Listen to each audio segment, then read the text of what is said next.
Hello everyone, welcome you all. In last lecture, we learned about cooperative banks, commercial banks. Now today we are going to learn about cooperative bank.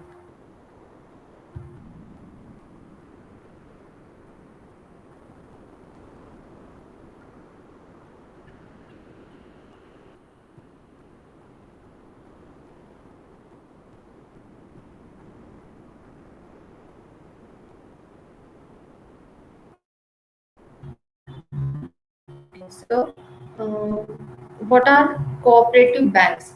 See, a cooperative bank is a financial entity which belongs to its members who are at the same time the owners and the customers of the bank. It is often established by people belonging to the same local or professional community having a common interest. It is often established by people belonging to the same local or professional community having a common interest. It is often established by people belonging to the same local or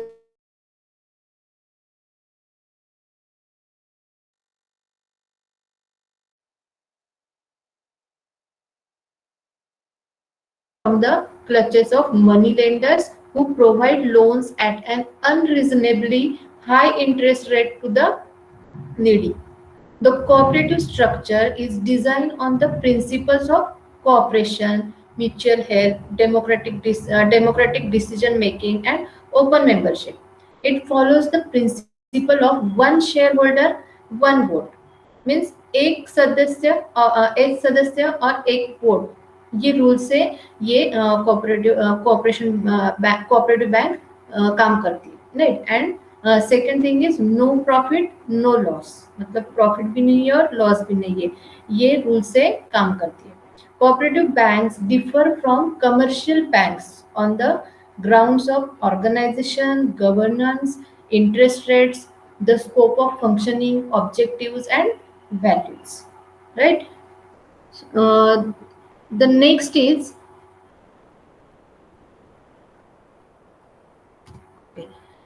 state cooperative banks, district cooperative bank, and primary cooperative credit society. The members of cooperative banks are both the owners and the customers of the bank. Who are the members of cooperative bank are both the owners and the customers of the bank. Thus, the aim of the cooperative bank is not to maximize profits but to provide the best possible services to its members. What is the aim of this cooperative bank is not to maximize profits but to provide the best possible services to its members. Some of the cooperative banks also admit non-members so as to provide them with banking services. मतलब जो non members है उनको भी cooperative bank banking service के through banking services provide करते हैं. इसमें three parts है, थ्री पार्ट्स में क्लासिफिकेशन किया हुआ है. फर्स्ट है primary cooperative credit society. The primary cooperative credit society is an association of borrowers and non-borrowers residing in a particular locality. The funds of the society are derived from the share capital and deposits of members and loans from central cooperative banks. Means borrowing constitutes the most important element of their working capital.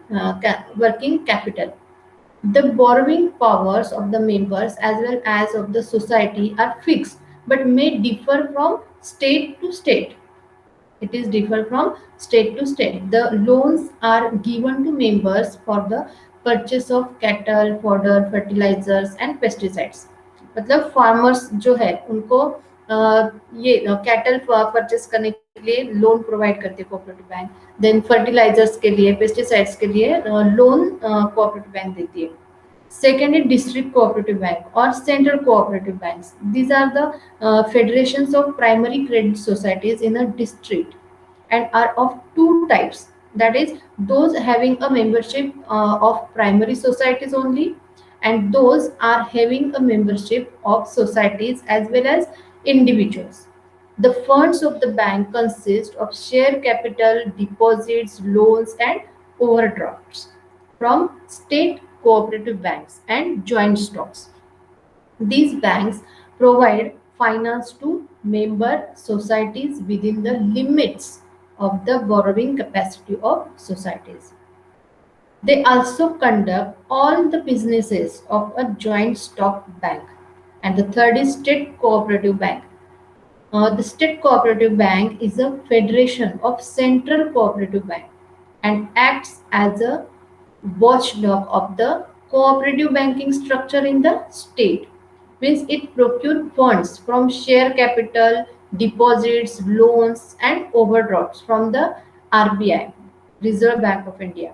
The state cooperative banks lend money to central cooperative banks and primary societies and not directly to the farmers. मतलब directly farmers को bank के through जो भी loan है या तो जो भी मनी है डायरेक्टली फार्मर्स को नहीं दिया जाता. तो किसको दिया जाता है? पहले जो स्टेट कोऑपरेटिव बैंक से उनको दिया जाता है या तो सेंट्रल कोऑपरेटिव बैंक से उनको दिया जाता है. तो सेंट्रल कोऑपरेटिव बैंक का प्राइमरी कोऑपरेटिव क्रेडिट सोसाइटी को लोन दिया जाता है. ठीक है. नेक्स्ट है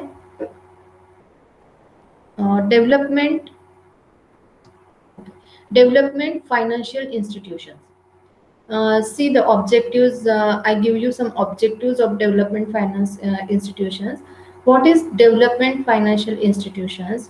DFIS, that is, are agencies that provide medium and long-term financial assistance.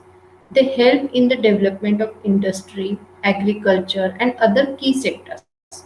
See, there are some objectives of development finance institution. First is the prime objective of DFI is the economic development of the country.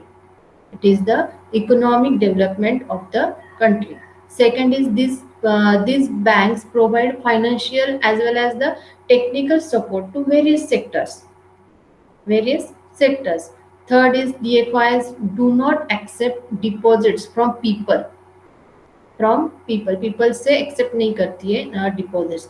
They raise funds by borrowing funds from government and by selling their bonds to the general public. bonds के through वो जो fund है वो raise करती है. It also provide a guarantee to banks on behalf of companies and subscriptions to shares, debentures, and etc.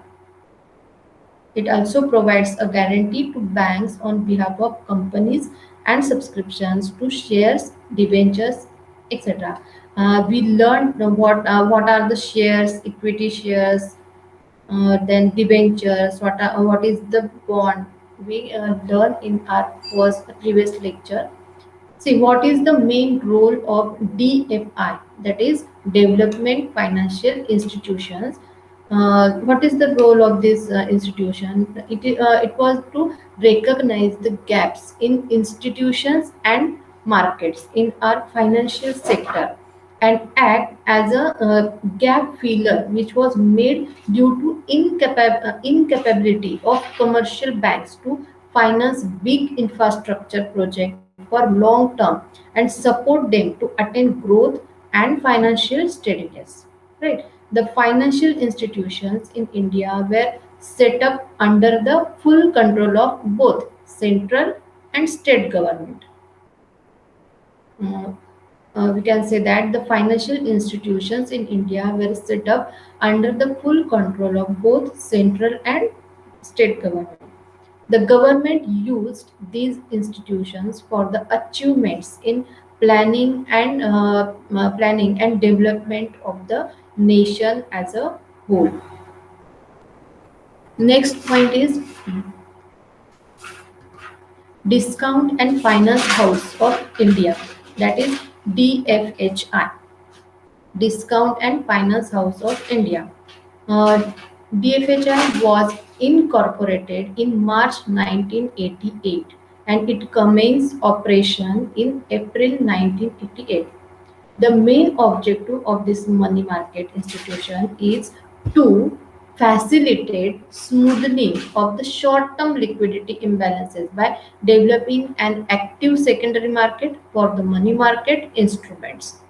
See, what is the main objective of Discount and Finance House of India, that is DFHI? What is the main objective?